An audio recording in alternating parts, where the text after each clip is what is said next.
So hello mga idol. Sobra po akong natuwa sa last post ko dahil yung akala ko na konti na lang supporters ko ay nagkamali pala ako. Marami pa palang naniniwala at sumusuporta sa akin. Siguro talagang shadow ban lang ako kaya hindi dumadaan sa FYP nyo ang mga video ko. Dami kasi nag-spam like sa akin dahil yung iba nang hihingi ng spin tapos pag hindi nabigyan kung ano-ano pang masama ang sasabihin. Hindi ko alam kung bakit may mga taong ganon. By the way guys, maraming salamat sa walang sawang pagsuporta sa akin.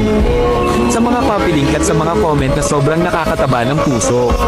Pasensya na nga pala sa mga ibang nagpo-comment na hindi ko na-replyan. Pero binabasa ko po lahat, sobra ko pong na-appreciate mga idol. Sana po hindi kayo mapagod na mag-copy link at mag-like ng mga video na ginagawa ko. At sana din po hindi kayo mapagod suportahan ako. So ayun lang mga idol, ingat always, I love you all.